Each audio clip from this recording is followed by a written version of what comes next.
نور دین اور اس کی 5 بیٹیاں۔ ایک چھوٹے سے گاؤں میں نور دین نام کا ایک غریب مگر نیک دل انسان رہتا تھا۔ اس کی بیوی کا انتقال کئی سال پہلے ہو چکا تھا اور اس کی کل کائمات اس کی 5 بیٹیاں تھیں۔ وہ سب اس کی آنکھوں کا نور تھیں اور نور دین اپنی پوری زندگی ان کی خوشیوں کے لیے وقف کیے ہوئے تھا۔ وقت گزرتا گیا اور دیکھتے ہی دیکھتے 5 بیٹیاں جوان ہو گئیں۔ نور دین کو ہمیشہ یہ فکر رہتی تھی کہ وہ اپنی بیٹیوں کی اچھی پرورش کرے اور انہیں ہر برائی سے بچائے۔ ایک دن اچانک ایک عجیب واقعہ پیش آیا۔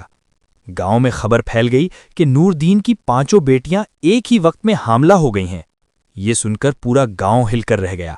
لوگ طرح طرح کی باتیں کرنے لگے، کوئی طنز کرتا، کوئی الزام لگاتا اور کوئی افسوس کا اظہار کرتا۔ نور دین پر جیسے آسمان ٹوٹ پڑا۔ وہ سمجھ ہی نہیں پا رہا تھا کہ یہ سب کیسے ہو گیا۔ اس نے کبھی اپنی بیٹیوں کو غلط راستے پر جانے نہیں دیا تھا۔ ایک رات وہ بہت رویا، اللہ کے حضور سجدے میں گر کر کہنے لگا، یا اللہ، میں نے ہمیشہ سچائی اور نیکی کا راستہ اختیار کیا، میری بیٹیوں کو بھی پاک رکھا، پھر یہ آزمائش کیوں؟ اگلی صبح نور دین نے اپنی بیٹیوں کو اپنے پاس بلایا۔ اس کی آنکھوں میں آنسو تھے مگر آواز میں نرمی۔ بیٹیوں، مجھے سچ بتاؤ، کیا ہوا ہے؟ 5 بیٹیاں ایک دوسرے کو دیکھنے لگیں، پھر سب سے بڑی بیٹی نے ہمت کی اور کہا، ابا جان، ہم نے کوئی گناہ نہیں کیا، ہم بے گناہ ہیں۔ نور دین کو یقین نہیں آ رہا تھا مگر اس کا دل کہہ رہا تھا کہ اس کی بیٹیاں جھوٹ نہیں بول سکتیں۔ اسی دوران گاؤں میں ایک بزرگ عالم دین آئے۔ نور دین ان کے پاس گیا اور سارا حال بیان کیا۔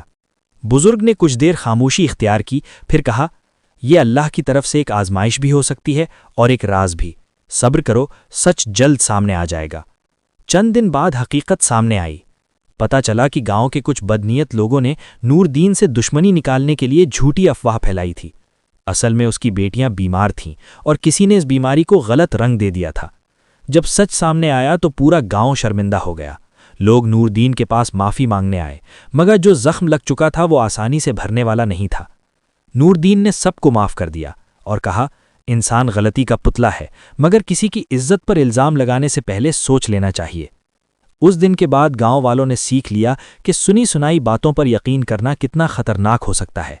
اور نور دین، وہ آج بھی اپنی بیٹیوں کے ساتھ خوشی خوشی زندگی گزار رہا ہے مگر اب پہلے سے زیادہ مضبوط اور اللہ پر یقین رکھنے والا بن چکا ہے۔ سبق: کبھی بھی بغیر تحقیق کے کسی پر الزام نہ لگائیں کیونکہ ایک افواہ کسی کی پوری زندگی تباہ کر سکتی ہے۔